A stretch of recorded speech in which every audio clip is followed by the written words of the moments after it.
धर्मपाल सिंह नाम का एक कैदी होता है। उस कैदी को निचली अदालत से सजाए मौत का हुक्म सुनाया जाता है और कहा जाता है कि इस व्यक्ति को तब तक फांसी के फंदे पर लटका के रखा जाए जब तक इस व्यक्ति के प्राण न निकल जाएं। इसके बाद उस व्यक्ति ने उच्च अदालत में जाकर अपील करता है, फिर सुप्रीम कोर्ट में अपील करता है, उसके बाद फिर राष्ट्रपति के यहाँ अपील करता है और धीरे धीरे करके ऐसे ही 18 साल का वक्त बीत जाता है। 18 साल के वक्त में उस व्यक्ति को ऐसी जगह पर रखा जाता था, ऐसी काल कोठरी में रखा जाता था जहां ना तो सूरज होता था, ना ही किसी चिड़िया की चहकने की आवाजें आती थी, ना ही किसी इंसानों की आवाज आती थी। साल में सिर्फ एक बार ही वो सलाखों से बाहर निकल के आता था। वहीं रहना, वहीं खाना, वहीं सब कुछ वहीं करना होता था, एक ऐसी काल कोठरी के अंदर जहां किसी की कोई आवाजाही नहीं होती थी। ऐसे ही उस व्यक्ति को जब देखा जाता है तो 46 साल उसकी उम्र होती है और 46 साल की उम्र में वो 70 साल का दिखने लगता है। आखिरकार 13 साल 5 महीने के बाद राष्ट्रपति उसके फाइल को सुनते हैं, देखते हैं, पढ़ते हैं और पढ़ने के बाद उसको रिजेक्ट कर देते हैं। लेकिन इस बीच में 4 राष्ट्रपति बदल जाते हैं। पहले राष्ट्रपति KR नारायण, APJ अब्दुल कलाम साहब, प्रतिभा देवी सिंह पाटिल और प्रणब मुखर्जी। आखिरकार प्रणब मुखर्जी ने 4 अप्रैल साल 2013 को उसकी अपील को खारिज कर दिया था और उन्होंने भी यही कहा था कि इस व्यक्ति को फांसी मिलनी ही चाहिए। क्या है पूरी कहानी, इस कहानी के माध्यम से जानते हैं और समझते हैं। आदाब, नमस्कार, सत श्री अकाल। मैं उस्मान सैफी। आज की जो सच्ची घटना मैं आपको सुनाने जा रहा हूं, ये सच्ची घटना है हरियाणा प्रदेश का जिला है सोनीपत और सोनीपत सदर थाना क्षेत्र का एक गांव लगता है शाहपुर तुर्क। ये 17 जनवरी साल 1991 की बात है। 19 साल की एक लड़की जिसका नाम पूनम उर्फ विमला होता है, अपनी छोटी बहन निर्मला के साथ पहुंच जाती है सीधा SHO के पास, थानेदार के पास, और जाने के बाद कहती है कि साहब, गांव का ही एक लड़का है, नाम इसका धर्मपाल सिंह है, उसने मेरे साथ घर में घुसकर बलात्कार किया है। जैसे उस लड़की ने ये बात कही, पुलिस वालों ने इस मामले में FIR दर्ज करते हैं और FIR दर्ज करने के बाद मुकदमा अपराध संख्या 11/1991 में IPC की धारा 376 और 452 के तहत मुकदमा दर्ज कर लिया जाता है। उस आरोपी की गिरफ्तारी के लिए तमाम दबिशें दी जाती हैं। काफ़ी कोशिश करने के बाद आखिरकार उस व्यक्ति जिसका नाम होता है धर्मपाल सिंह, उसको गिरफ्तार कर लिया जाता है। उस वक्त जब इसने घटनाक्रम को अंजाम दिया था तब उसकी उम्र लगभग 22 या 23 साल के आसपास रही होगी। गिरफ्तार किया जाता है। गिरफ्तार करने के बाद उसको जेल भेज दिया जाता है और जब उसे जेल भेजा जाता है तो 2-3 साल यानी कि साल 1993 में उसे अदालत की तरफ से एक फैसला आता है और ये कहा जाता है कि इसको 10 साल का कठोर कारावास की सजा सुनाई जाती है। बस वो सलाखों के पीछे था ही, लेकिन सलाखों के पीछे रहने के साथ साथ ही इसी बीच में जो पूनम होती है, पूनम उर्फ विमला होती है, उसकी शादी हो जाती है। उत्तर प्रदेश के मेरठ का एक गांव लगता है, वहां का रहने वाले एक लड़के से उसकी शादी हो जाती है। वो अपनी ससुराल चली जाती है। लेकिन इसी बीच में जो धर्मपाल सिंह होता है, उसने अदालत में जाकर हाई कोर्ट में, Punjab and Haryana high court में जाकर एक अपील दायर की। उसने एक जमानत के लिए एक याचिका दायर की और उसकी जमानत को मंजूर कर लिया जाता है। उसकी याचिका को मंजूर कर लिया जाता है और उसको जमानत मिल जाती है। 4 जून साल 1993 को वो जेल से यानी कि जमानत पर बाहर आ जाता है। और जैसे जमानत पर बाहर आ जाता है, अभी 1, 2, 3, 4, 5 ही दिन बीते थे कि उसके सर पर खून सवार हो जाता है। वो अपने छोटे भाई जिसका नाम निर्मल होता है, अपने छोटे भाई के साथ निर्मल के साथ जाता है और सीधा पहुंच जाता है पूनम उर्फ विमला के घर पर। ये रात के लगभग 3:30 बजे के आसपास का वक्त हो रहा था और तारीख थी 10 जून 1993। जैसे वो घर जाता है, घर जाने के बाद उसके हाथ में कुल्हाड़ी होती है, उसके भाई के हाथ में भी धारदार हथियार होता है और यहाँ जाने के बाद जो पूनम होती है उसके पिता पर वो ताबड़तोड़ वार करना शुरू कर देता है। पिता का नाम तालेराम होता है, जिनकी उम्र लगभग 45 साल के आसपास होती है।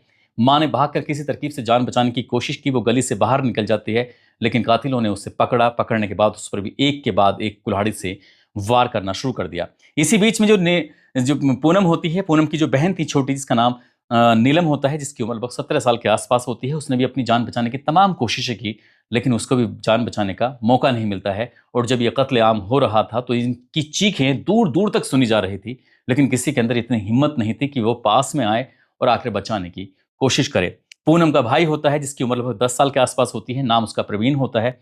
प्रवीण भी खूब चीख रहा था, चिल्ला रहा था, लेकिन ना तो उसकी चीखों की आवाज़ कातिलों तक पहुंच रही थी और ना ही उसकी चीखों की आवाज़ आसपास के जो गांव के घर है वहां तक भी नहीं पहुंच पा रही थी। और एक और भाई होता है जिसका नाम टीनू होता है, जिसकी उम्र 12 साल होती है। एक ही रात के अंदर लगभग एक घंटे या 1.5 घंटे के अंदर ही 5 कत्ल कर दिए जाते हैं, वो भी भयानक रूप से। जो जहां मिल रहा था उसको वहीं पर कुल्हाड़ी से वार किया जा रहा था।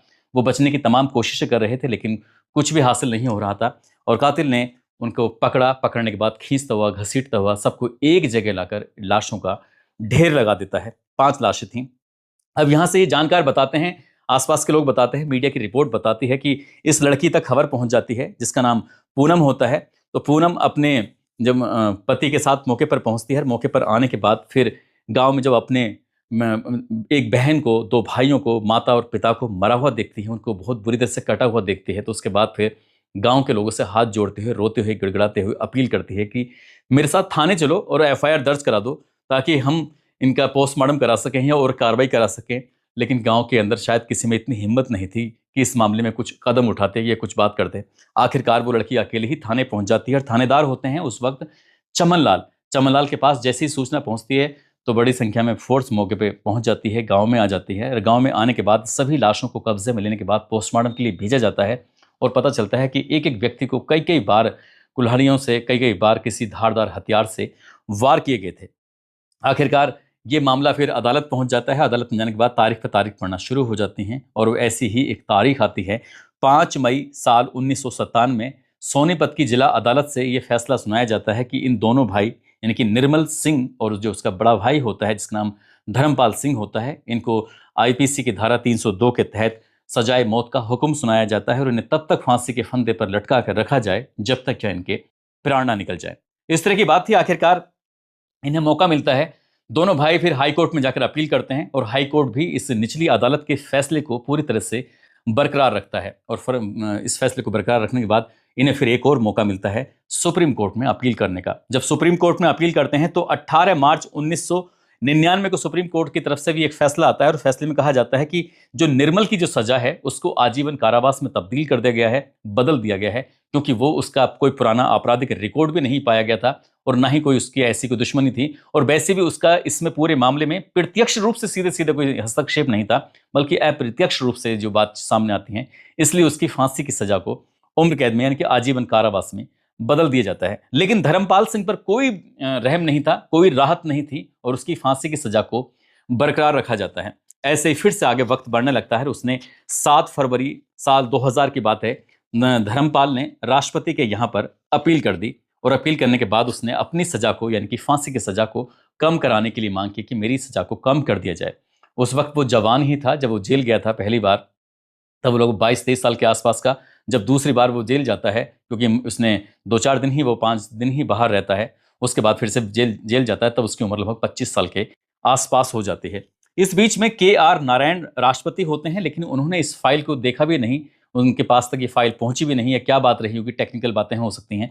APJ अब्दुल कलाम साहब के पास भी ये फाइल नहीं पहुंच पाती है। प्रतिभा देवी सिंह पाटिल होती हैं, उनके पास भी फाइल नहीं पहुंच पाती है। प्रणब मुखर्जी के पास जब फाइल पहुंचती है तो उनके पास भी पहुंचने में वक्त लगता है और 4 राष्ट्रपतियों के कार्यकाल हो जाते हैं और 4 राष्ट्रपति कार्यकाल होने के दौरान ही 13 साल 5 महीने का वक्त बीत जाता है। तब जाकर प्रणब मुखर्जी ने 4 अप्रैल साल 2013 को आखिरकार इस अपील को खारिज कर दिया था। लेकिन इस अपील की जब खारिज होती है तो एक बात और साथ में चलने लगती है। वो तारीख पिछली बीती हुई तारीख थी 19 नवंबर 2003। 19 नवंबर 2003 को जो बलात्कार के मामले में वो जेल गया था, जिसमें उसको 10 साल की कठोर कारावास की सजा सुनाई गई थी, दरअसल उस मामले में तो उसे अदालत ने बरी कर दिया था। और बरी करने के साथ फिर एक कहानी सामने आती है। दरअसल मेरठ का रहने वाला एक लड़का होता है जिसका नाम तालेराम होता है।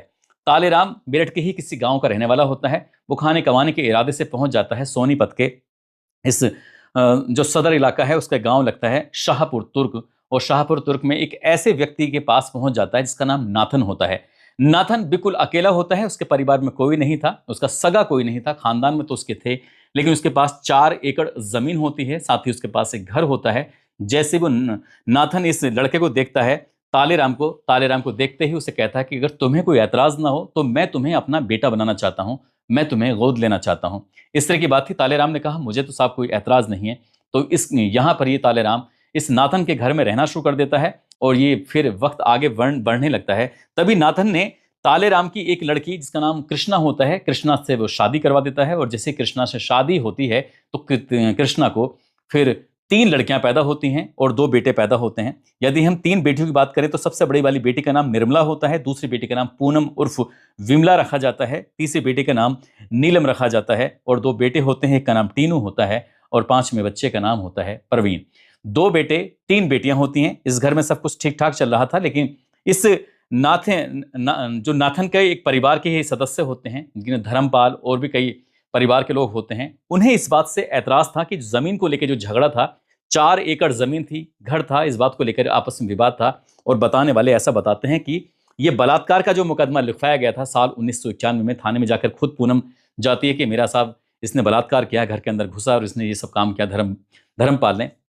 तब जाकर इस मामले में ये बताया जाता है कि उस जमीन का ही झगड़ा था, असल झगड़ा, और ये बलात्कार जैसी कोई बात नहीं थी। यही कारण है कि साल 2003 में 19 नवंबर की वो तारीख थी, आखिरकार उसको उस बलात्कार जैसे गंभीर अपराध से बरी कर दिया जाता है। लेकिन वो बरी जरूर हो जाता है, लेकिन साल 1997 से लेकर साल 2013 तक वो अलग अलग कई जेलों के अंदर रहा। और जब ऐसा बताया जाता है कि जिसको फांसी की सजा का हुक्म दिया जाता है, उसको तन्हाई वाली जेल में रखा जाता है, और तन्हाई उनकी सुरक्षा की दृष्टि से रखा जाता है, लेकिन उसको ऐसी जगह रखा गया था, ऐसी कालकोठरी के अंदर रखा गया था जहां ना किसी आदमी की आवाजाही होती थी, ना ही किसी इंसानों की आवाज़ सुनी जाया करती थी, ना ही किसी जानवर की आवाज़ आया करती थी, और ना ही किसी से मिलने की अनुमति हुआ करती थी। हालांकि सुरक्षा की दृष्टि से पुलिस वालों की नज़र उस पर जरूर रहती थी, लेकिन ना उसने कभी उगता हुआ सूरज देखा, ना ही उसने कभी डूबता हुआ सूरज देखा। ऐसे ही करते करते थोड़े बहुत नहीं, 18 साल का समय बीत जाता है, और उसी जगह पर उसका रहना होता था, उसी जगह पर उसका सोना होता था, उसी जगह पर टॉयलेट किया करता था, सब कुछ एक ही जगह किया करता था। लेकिन साल में एक दिन ऐसा मौका आता है जब वो उस कालकोठरी से बाहर निकलने के बाद वो लोगों की आवाज भी सुना करता था, सूरज भी देखा करता था, पक्षियों को भी देखा करता था। इस तरह की चीजें होती थी। इसी बात का लेटर जब राष्ट्रपति को लिखा जाता है, तो राष्ट्रपति ने हालांकि इस मामले को इतनी गंभीरता से नहीं लिया था, उन्होंने तो साफ साफ बोल दिया था कि इसकी जो अपील थी उसको खारिज कर दिया था। लेकिन एक बार फिर उसके सामने एक ऐसी सिचुएशन, ऐसा मौका पड़ जाता है कि साल 2013 में अप्रैल का वो महीना था कि फांसी की तारीख भी तय कर दी जाती है कि फला तारीख को इस व्यक्ति को फांसी दी जाएगी। लेकिन उससे पहले ही अपील करना जब शुरू किया जाता है, और अपील की जब की जाती है, तो फिलहाल उस वक्त उसकी फांसी की सजा को टाल दिया जाता है, उसकी जो तारीख थी सस्पेंड कर दिया जाता है कि आगे इस तारीख को रखा जाएगा। लेकिन हाई कोर्ट में जब फिर से अपील की जाती है, तो 2-3 बैकग्राउंड बनाए जाते हैं। और पहला बैकग्राउंड होता है, राष्ट्रपति के यहाँ 13 साल 5 महीने का वक्त लगा, इस व्यक्ति के मौलिक अधिकारों का हनन हुआ है। साथ ही दूसरा कोज रखा जाता है कि निचली अदालत से आए फैसले के बाद इस व्यक्ति को लगातार 18 साल के आसपास तक एकांत जगह पर रखा गया था। इसने ना इंसानों को देखा, ना कुछ देखा, और 46 साल की इसकी उम्र होती है, और 40 साल में ये 70 साल जैसे बूढ़े आदमी की तरह दिखाई देता है। तीसरा ही एक ऐसा ही खोज होता है कि 19/11/2003 के निर्णय के बाद बलात्कार से जिस आदमी को बरी कर दिया गया हो, और राष्ट्रपति के समक्ष वो वाला मामला मुद्दा पहुंचाया ही नहीं गया था, जबकि इसके भाई की जो सजा थी, मृत्युदंड की सजा को आजीवन कारावास में इसलिए बदल दिया जाता है क्योंकि उसके भाई का कोई पिछला आपराधिक रिकॉर्ड नहीं था। अगर देखा जाए तो आपराधिक रिकॉर्ड इसका भी नहीं था, क्योंकि इस पर भी ये जो मुकदमा लिखा गया था, शायद ये फर्जी तरीके से मुकदमा होगा या फिर किसी और तरीके से बात होगी, क्योंकि अदालत ने ही इसको 2003 में बरी कर दिया था। अब ऐसी स्थिति में इसने जब ये कोज लगाए, तब 21 अप्रैल 2015 को इसकी फांसी की सजा को आजीवन कारावास में तब्दील कर दिया गया था। एक मेरे जेल अधिकारी से बातचीत हुई थी, मैंने उनसे जानने की कोशिश की यदि ऐसे किसी व्यक्ति की जिसको फांसी की सजा सुनाई गई हो और उसकी सजा को फिर आजीवन कारावास में तब्दील कर दिया गया हो, तो उसके दिन और रात ये सब इनकी गिनती होती है, और गिनती करने के बाद अलग अलग प्रदेशों का अलग अलग मसौदा होता है, और अलग प्रदेशों के मसौदे में ये पता चलता है कि कहीं 20 साल है, तो कहीं 15 साल है, तो कहीं इस तरह से आजीवन कारावास का मामला होता है। उम्मीद ये की जा रही है, ऐसा मुझे भी लगता है, और मैंने उनसे भी पूछा और जानकारों से बातचीत की कि इस अगर सुप्रीम कोर्ट में अपील नहीं की गई होगी, तो ये व्यक्ति जिसका नाम धर्मपाल सिंह होता है, ये जरूर सलाखों से बाहर पहुंच गया होगा, और जो भी इस आसपास के इलाके के जहां की ये घटना है वो लोग देख रहे हों, धर्मपाल आज किस स्थिति में है या नहीं है, तो जो भी है वो कमेंट करके हमें इस घटनाक्रम के बारे में जरूर बताएं। दोस्तों, इस पूरे घटनाक्रम को सुनाने का उद्देश्य किसी को परेशान करना नहीं है, किसी का दिल दुखाना नहीं है, बल्कि आपको जागरूक करना है, आपको सचेत करना है कि जमीन के टुकड़े को लेकर किस तरह से 2 परिवार पूरी तरह से खत्म हो जाते हैं। शाहपुर तुर्क में ऐसा बताया जाता है कि इस घटना के बाद ना तो पीड़ित पक्ष उस गांव में था और ना ही आरोपी पक्ष उस गांव में था। इस गांव से वो पलायन कर जाते हैं। जो बहनें होती हैं, परिवार के सदस्य होते हैं, वो भी किसी दूसरे गांव में जाकर शिफ्ट हो जाते हैं। हालांकि अभी ताले राम की 2 बेटियां अभी जिंदा बताई जाती हैं, ऐसे भी जानकारी है।